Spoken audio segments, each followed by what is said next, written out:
Hello everyone, welcome to my channel. आज हम करेंगे द एमोरिटी सोनेट्स। ये स्पेंसर्स पोइट्री आज हम कर रहे हैं। इसका पार्ट आई थिंक 3 या 4 है ये। चलो एमोरिटी सोनेट्स पढ़ते हैं आज। The Amoretti sonnets share many of the typical characteristics of court poetry of 16th century Renaissance England. Apart from its use of the sonnet form, which was very fashionable by the time Spenser was writing, it also shares, for instance, the fashion of incorporating classical and biblical allusions and mythology. Another very popular idea that these sonnets share with their contemporaries is that of the declared. Avowed means declared, aim of intent of means aim of immortalizing their subject.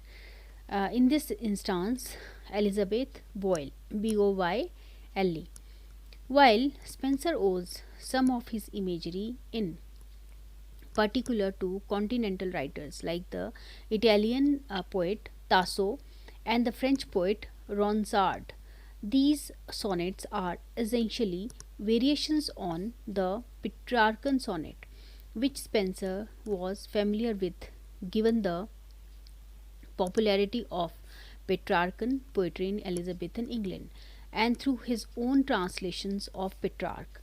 The Petrarchan sonnet, like all sonnets, has 14 lines and is usually divisible into two parts: the octave, 8 lines, with the rhyme scheme A B B A B B A, and sestet, 6 lines, with the rhyme scheme C D E D C D E C D E.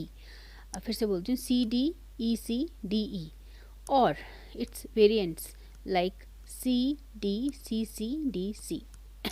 Typically, the Petrarchan sonnet also employs the Petrarchan conceit. Conceit means imagery of the beautiful yet unresponding, cruel and distant mistress or beloved, the object of the sonnet's address.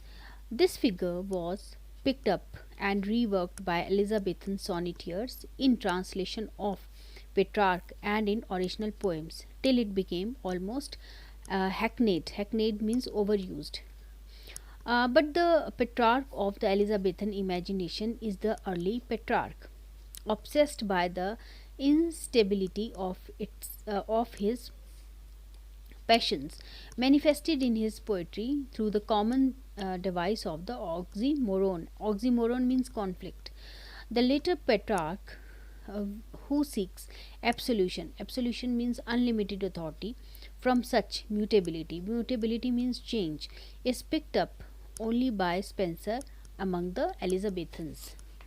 Now, in Spenser's versions, therefore, the mistress is a much more accessible, and responsive figure than the Elizabethan type or the early Petrarch.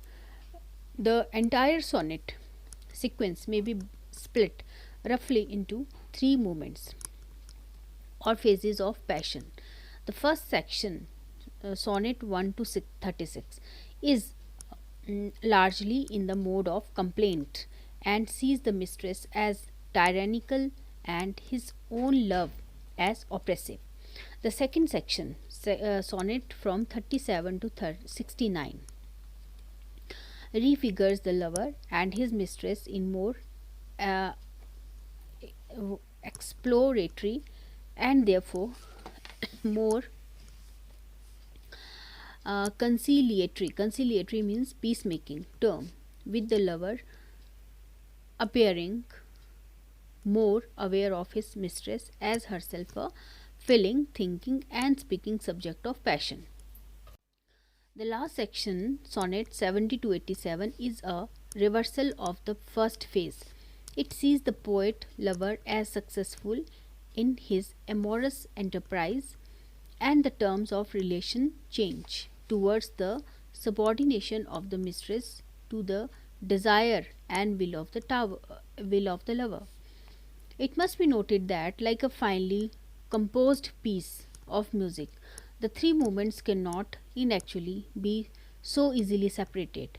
There are overlaps and seepages in the themes identified above between the different phases, and the scheme suggested here is arguably not watertight. However, it has the advantage of providing us with a convenient handle on the complex sentiments and attitudes expressed in this sonnet sequence. The three sonnets chosen for study in this unit may be seen as belonging respectively respectively one to each of the three movements identified above. Spenser also experiments with the line and rhyme scheme of the sonnet, splitting it into three length quatrains and a couplet. We shall study the effects of this in our analysis of the poems. Sonnet 34. This sonnet is indicative of several of the preoccupations of the first movement in its tone of complaint, its sense of confusion, and despondency. Despondency means discourage. Its depiction of the beloved as a remote, almost inaccessible figure, and it in its overall sense of subjugation. Subjugation होता है means conquer करना. It essentially follows the Petrarchan trope. Trope means idea, first popularized by Wyatt in his translation of the Italian poet of the lover as a storm tossed ship caught in the grip of his passions. However, Spenser introduces the idea of the beloved as a star that guides him through the seas of life. In storm or the trouble of life, however, her light is hidden from him by clouds, leaving him to wander now in darkness and dismay. Further, unlike the other Elizabethan versions of this idea, Spenser doesn't attribute the storm to his beloved, implying thereby that it is a storm of unquenched. Unquenched means impossible to satisfy.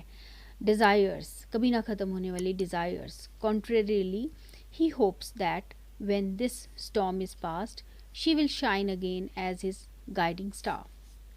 The sonnet, though apparently diverging from the Petrarchan form in its organization into three quatrains and a couplet, may them nevertheless, फिर से पढ़ती हूँ, the sonnet ये बीच में लिखा है, though apparently diverging from the Petrarchan form in its organization into three quatrains and a couplet, may nevertheless still be split into an octave of two quatrains and a sestet with a quatrain and a couplet thematically. The first 8 lines present the poet's current situation of feeling lost in a sea of trouble without guidance. The first quatrain here lays out the analogy. Analogy means comparison, while the second applies it to the speaking subject himself.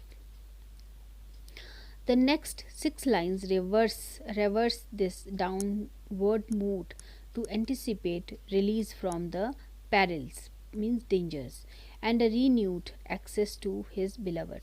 The sestet in turn may be split into the quatrain and the couplet, with the latter returning to touch upon the poet's sense of grief and anxiety with which the poem then closes.